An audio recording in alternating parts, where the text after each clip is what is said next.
l'occasion de nous faire revivre certains petits souvenirs qui peuvent nous aider justement à continuer à faire vivre Yaya Efrazi parmi nous.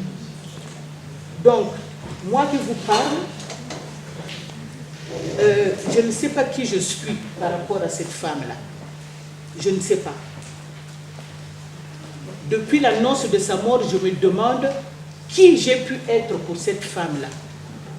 Mais moi, je sais qui elle est, qui elle a été, qui elle restera pour moi. C'est pour ça que je vais vous livrer un tout petit témoignage par rapport au peu que j'ai pu vivre avec elle. J'aurais bien aimé que nous puissions continuer notre route ensemble jusqu'à l'infini. Parce qu'il y a des personnes dans nos vies pour lesquelles on ne souhaite même pas qu'elles s'en aillent. Moi, je n'ai jamais imaginé qu'un jour je me retrouverais à Sainte-Geneviève-des-Bois dans une salle prêtée par la municipalité pour évoquer le souvenir de Yaya Efrazi. Je n'ai jamais imaginé cela. Mais voilà que je me retrouve au pied du mur. Je suis devant le fait accompli. Et pour cela, j'ai dit que je ne peux pas aller me rasseoir à ma place si je ne vous ai pas livré le peu que j'ai pu vivre avec cette grande dame. Donc c'est un petit témoignage personnel, voire intime, de ce qu'était et restera pour moi la dame que nous pleurons aujourd'hui. Oui, pour moi, Efrazi Lukula, ex-madame Kazimenga, c'est une grande dame, une femme exceptionnelle, telle qu'on n'en voit plus actuellement, rarement.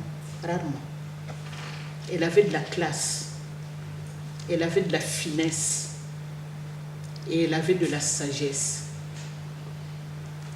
La sagesse d'une vraie sœur aînée qui aime, qui conseille, qui console et qui guide. Moi, j'en ai bénéficié. Moi qui suis là, j'en ai bénéficié. Et elle va beaucoup me manquer. Beaucoup. Parce que même malgré la distance, surtout maintenant avec les portables, j'étais en communication permanente avec elle. Dès que j'avais un petit souci, je l'appelais. Et quand il se passait une semaine qu'elle n'avait pas de message de ma part, c'est elle qui appelait, qui s'inquiétait. Elle m'appelait Maminique. Moi, je m'appelle Monique, mais elle m'a toujours appelée Maminique. Donc, juste pour rigoler. Et ça, personne ne pourra jamais m'appeler comme elle m'appelait. Yaya Efrazi était mon aînée d'environ 5 ans. Mais je traitais avec elle d'égal à égal, car elle savait respecter les gens et elle savait se mettre au niveau de chacun, si petit soit-il. Elle n'était ni hautaine, ni orgueilleuse, n'en déplaise à ceux qui ne la connaissaient pas et qui se permettaient de pérorer sur elle. Qu'il soit pardonné. Yaya Efrazi était une femme pleine de joie de vivre. Mon fils l'a dit tout à l'heure. Et cette joie de vivre, elle savait la diffuser autour d'elle. C'est quelqu'un qui aimait s'amuser. C'est quelqu'un qui aimait discuter. Elle aimait beaucoup discuter avec ses amis et tout son entourage. Elle était d'une tendresse infinie pour ses proches. Très attentionnée, toujours à l'écoute et toujours prête à faire quelque chose. Je ne puis dire quand et dans quelles circonstances nous nous sommes connus. Je ne sais plus. Parce que j'ai l'impression qu'elle a toujours existé dans ma vie. Une chose est certaine, elle et moi, nous avons bourlingué ensemble depuis temps non prescrit. On a fait de ces choses. Si je commence à les citer ici, la salle, on ne la rendra pas à 4 heures du matin. On a vraiment bourlingué comme des petites folles. Toute mère que nous étions. Elle a eu 3 filles, moi j'ai eu le double. J'ai eu 6 filles, elle en a eu 3. Elle m'avait adoptée comme sœur, comme amie, comme confidente. Nous étions de vraies jeunes filles lorsque nous étions ensemble. Et quand on décidait de faire des bêtises, mais on allait à fond la caisse. Ah oui, on n'avait pas de limites. Nous avons effectué de nombreux voyages ensemble. Sur un coup de tête, hein, on était là le soir, on buvait souvent le Malibu. On adorait ça. Et comme ça, autour du verre, il fallait qu'on voie le fond de la bouteille hein, pour qu'on se sépare. Et pendant qu'on buvait, on échafaudait des plans. Et si on partait au Gabon? Et si à la fin du mois, on partait à Lomé? Et si... Donc on s'est retrouvés comme ça à Abidjan, à Lomé, à Libreville. Une fois on est parti à Libreville, on était parti pour une semaine. On arrive là-bas, la première nuit, je fais une crise d'appendicite. On ne connaissait pas le pays. Et on s'est débrouillé, heureusement qu'on était 2. On a appelé un taxi, on est parti à la clinique Chambrier, je crois que c'est Chambrier. On m'a opéré là-bas. C'était la première fois que je subissais une opération. Et j'avais peur, parce que moi, j'ai toujours dit, Aya Efrazi, le jour qu'on m'opère, je meurs. Elle a dit, mais non, les opérations, ce n'est pas fait pour que les gens meurent. C'est pour que les gens vivent, pour que les gens survivent. J'ai dit, non, je veux mourir. Elle dit, non, tu ne vas pas mourir. Et une crise d'appendicite, il n'y a qu'une solution, c'est l'opération. Sinon, justement, tu meurs. On m'a opéré, et quand j'ai ouvert les yeux, la première personne que j'ai vue à mon chevet, c'était Aya Efrazi.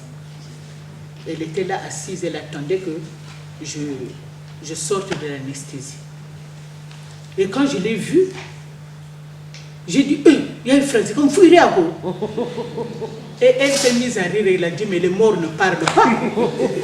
Donc voilà une anecdote, ça s'est passé au Gabon. Et en fait, je suis là, donc je n'étais pas morte. Elle avait raison. Nous avions entrepris la construction de nos maisons de Diata simultanément. Moi, j'ai commencé, elle avait une double parcelle. J'ai dit, moi, j'ai une petite parcelle, je vais faire une petite maison. Elle a dit, ah, commence, moi, ma parcelle, elle est trop grande. Mais dès qu'elle a vu que je commençais à déposer le sable et le gravier, elle a dit, ah, tu vas me doubler, toi. Elle aussi, elle s'est mise à construire. Donc, on a construit nos maisons en même temps. On allait acheter les matériaux à Kinshasa, comme si ici, il n'y en avait pas. On allait à Kinshasa. Le ciment, tout. Et quand les maisons étaient achevées, même la décoration, les rideaux et tout, nous sommes allés acheter ça à Kinshasa. Aïe, aïe, Efrazi.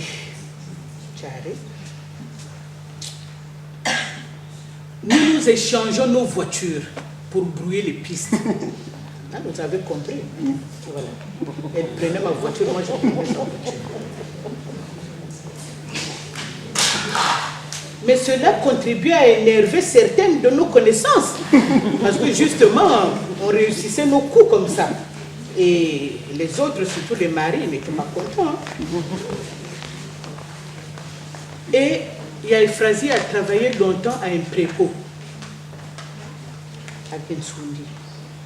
Donc, comme elle était cadre à un préco, chaque fin du mois, lorsque on leur payait leur salaire, on leur donnait aussi des coupons de tissu. Donc, les cadres avaient droit à 2 coupons et les subalternes, 1 coupon.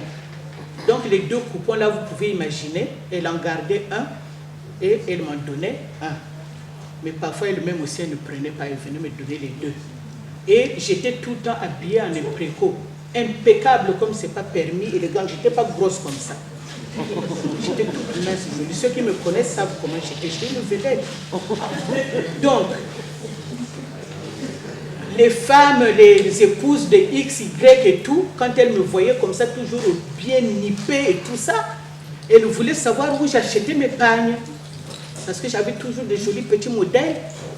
Et une fois, il y a la dame de quelqu'un, un haut responsable, qui m'a interpellée à l'INSED, l'ancienne école normale supérieure, parce que c'est là-bas que je suivais ma formation. Elle dit, Madame, excusez-moi, je vous vois tous les matins, vous êtes toujours bien habillée, mais les pagnes là, quand je vous vois avec, je vais chercher au marché de Mongali, au marché de Potou, je ne trouve pas ça. Est-ce que vous pouvez me dire là où vous achetez vos pagnes? Parce qu'ils sont très beaux. Et moi, j'ai dit, mais c'est un préco. Dès que j'avais dit c'est un préco, elle a eu un air de dédaigneux, quoi. Un préco. J'ai dit, oh, c'est un préco. Alors, du coup, ça ne l'intéressait plus. Mais moi, ça m'a rangé. Il y a une phrase, donc, m'a habillée pendant des années et des années, je n'achetais pas de pagne. C'est elle qui m'habillait. Moi, je ne payais que le tailleur. Ah, Yamik. Il y a une phrase, elle aimait danser. Elle aimait danser. Elle appréciait particulièrement la salsa, dont elle possédait une collection incommensurable d'œuvres de cette musique latino-américaine. Dans sa voiture, on n'écoutait que ça. En tout cas, j'espère que ces filles sauront conserver ce trésor de leur chère maman, car elle y tenait. Donc voici un an que la maladie l'a terrassée. Elle a lutté comme une vraie guerrière. Elle s'est battue, cherchant des voies et moyens de s'en sortir. Mais la maladie est pernicieuse. Elle est traîtresse. Elle s'est installée en silence dans son corps.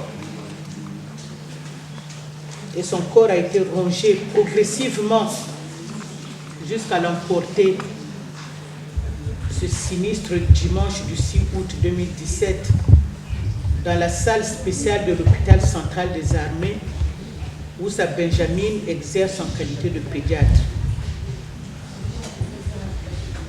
Avant de quitter ce monde, Yaéphrasie a pu bénéficier de tous les soins appropriés et de la tendresse des siens. Elle n'est pas morte seule. Il y avait du monde autour d'elle. Et sa tête était posée sur les genoux d'une petite sœur quand elle a rendu le dernier souffle. Tantine est fait, c'est ainsi que je l'appelais. Maman Loulou pour les autres. Elle s'en est allée. Elle s'en est allée pour nous préparer une place dans le jardin où règne une joie sans fin.